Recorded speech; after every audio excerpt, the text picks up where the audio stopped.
NCP নেতা জনাব নাসিরউদ্দিন পাটোয়ারির একটা ফেসবুক স্ট্যাটাস নিয়ে গতকাল বেশ কথা হলো। এটার একটা প্রেক্ষাপট আছে, সেই প্রেক্ষাপটটা নিয়েও প্রচুর আলোচনা, প্রচুর বিতর্ক হয়েছে। আর সে কারণে আমি মনে করি এই স্ট্যাটাসটা নিয়ে এবং প্রেক্ষাপটটা নিয়ে আলোচনা করা দরকার, কারণ এটা শুধুমাত্র দুজন ব্যক্তির মধ্যকার সংঘাত এভাবে দেখলে ঠিক হবে না। এটা আমাদের রাজনীতির একটা নতুন ডাইমেনশন তৈরি করছে কিনা, যেটা তৈরি হয়েছিল সেটার কিছুটা পরিবর্তন হচ্ছে কিনা সে আলোচনা করা দরকার। সো এটার একটা ব্রডার পার্সপেক্টিভ আছে, সে কারণে কথা বলতে চাই।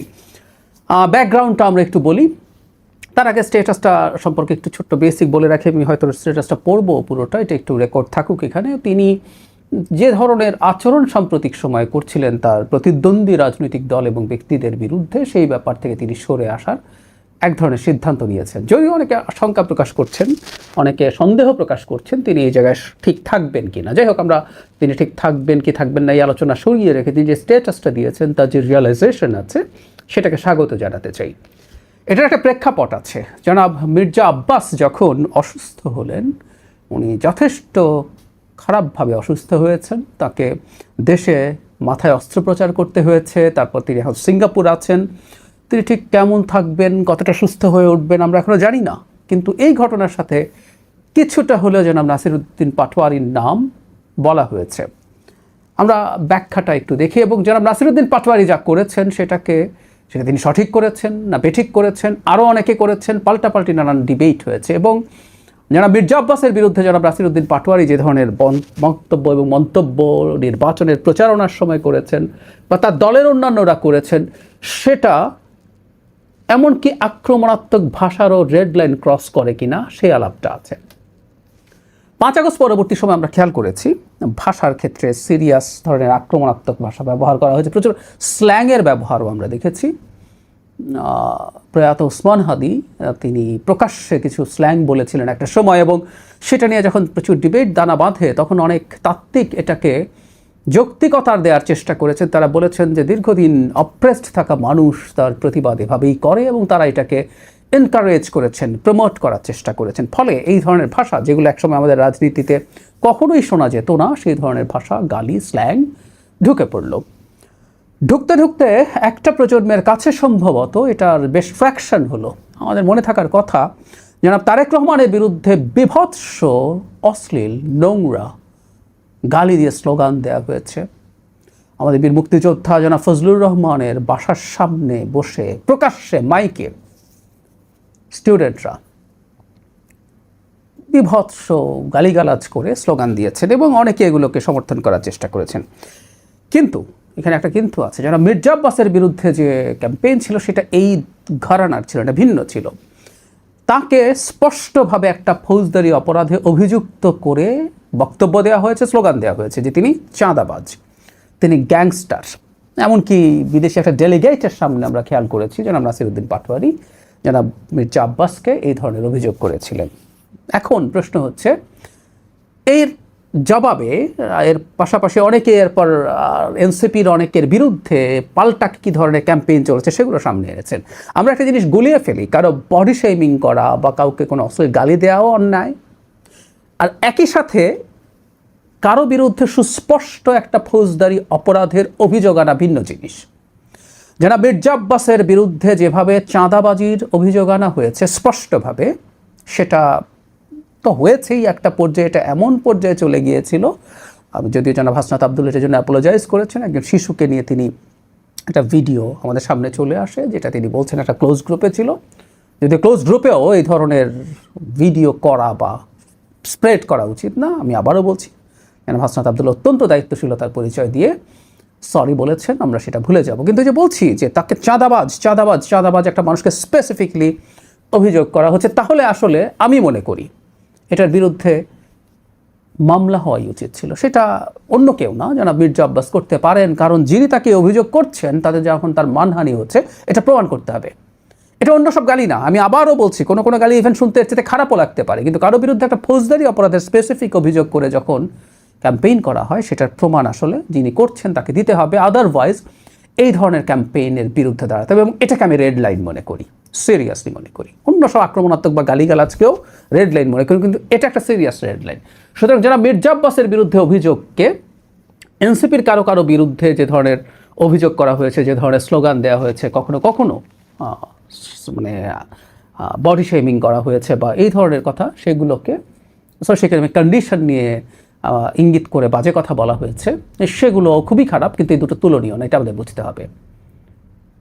ফলে যেটা দাঁড়ালো, এখন অনেকে যেটা মনে করেন যে এই ধরনের একটা মানসিক চাপই মির্জা আব্বাসের এ ধরনের ঘটনা ঘটেছে কিনা। পাল্টা কথাও কেউ বলছেন তিনি রাজনীতি করেন, তিনি এগুলো শুনে অভ্যস্ত বা স্ট্রেস নিতে পারতে হবে, রাজনীতি এইরকমই, ইত্যাদি ইত্যাদি।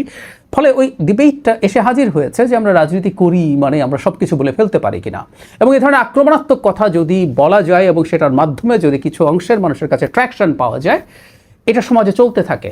ইনফ্যাক্ট একটা গণতান্ত্রিক রাজনীতিতে একটা পার্সেন্টেজ অফ মানুষকে কানেক্ট করতে পারলেই হয়। ডোনাল্ড ট্রাম্প যা করছেন, তিনি শুধুমাত্র ইলেকট্রাল কলেজে যে ভোট জিতেছেন তা না, তিনি এবার পপুলার ভোটও অনেক বেশি পেয়েছেন। ফলে একটা অংশকে যদি কানেক্ট করা যায়, এখন আমাদের রাজনীতি থেকে এই জিনিসটাই চলতে থাকবে, এই জিনিসটা চালাতে থাকবো আমরা, এই প্রশ্ন এসে হাজির হয়েছে। এবং সেখানেই এসে জনাব নাসিরউদ্দিন পাটোয়ারির যে স্টেটাসটা, সেই স্টেটাসটাকে আমি মনে করি খুব সিগনিফিক্যান্ট। তিনি এরকম খুবই সম্প্রতি এরকম একটা স্ট্যাটাস দিয়েছেন। গত কয়েকদিনে বয়োজ্যেষ্ঠ বন্ধু, রাজনৈতিক শুভাকাঙ্ক্ষী, এমপি, মন্ত্রী, প্রিয় সহযোগীদের কিছু আন্তরিক কথা বলার সুযোগ হয়েছে। তিনি বলছেন একটা দিক নির্দেশনা পেয়েছেন, ব্যক্তিগত আক্রমণ এড়িয়ে চলা, অপ্রয়োজনীয় কথাবার্তা থেকে দূরে থাকা এবং গঠনমূলক আলোচনায় মনোযোগ দেওয়া। জনাব পাটোয়ারি বলছেন, আমি বিনয়ের সাথে এই পরামর্শগুলো গ্রহণ করেছি এবং শান্ত ও দায়িত্বশীলভাবে পথ চলার চেষ্টা করব। রাজনৈতিক, অর্থনৈতিক ও সাংস্কৃতিক অগ্রগতির জন্য নিজের সামর্থ্য অনুযায়ী কাজ করে যেতে চাই। আমার কোনো কথা বা কাজে অনিচ্ছাকৃতভাবে কেউ কষ্ট পেয়ে থাকলে আন্তরিকভাবে ক্ষমা প্রার্থনা করছি। আপনাদের দোয়া, ভালোবাসা ও পরামর্শ আমার পথ চলার সঙ্গী। গতকাল ধানমন্ডি তাকওয়া মসজিদে তিনি কিয়ামুল লাইলের মাধ্যমে এই আত্মিক যাত্রার এক নীরব সূচনা করেছি। আল্লাহ আমাদের সবাইকে ক্ষমা করুন এবং সঠিক পথে পরিচালিত করুন। খুবই চমৎকার, খুবই মডেস্ট, এবং একটা মানুষের যদি রিয়েলাইজেশন হয় যে তিনি যা করেছেন এটা ঠিক করেননি, সেই মানুষটা ক্ষমা পাওয়ার যোগ্য। But which is very important যে এটা কন্টিনিউ করছে। কেউ কেউ সন্দেহ প্রকাশ করছেন যে এটা হয়তো থাকবে না, কারণ এনসিপির একটা অংশের রাজনীতি আসলে অত্যন্ত আক্রমণাত্মক রেটরিকের মধ্যে আছে। আমি আক্রমণাত্মক রেটরিক পুরো বাদ দিয়ে দিতে বলবো না, কিন্তু আমি আবারও বলছি, কাউকে স্পেসিফিক একটা ফৌজদারি অপরাধে অভিযুক্ত করার মতো বিষয় থেকে সতর্ক থাকতে হবে। এবং আমি মনে করি এই ব্যাপারে যার বিরুদ্ধে হয়েছে তার নিজের আইনি ব্যাখ্যা এবং সুরক্ষা চাওয়ার অধিকার আছে, এবং সেটা করা উচিত। কারণ আমি আবারও বলছি, এটা একটা সিরিয়াস রেড লাইন, এই রেড লাইনটা মানতে হবে।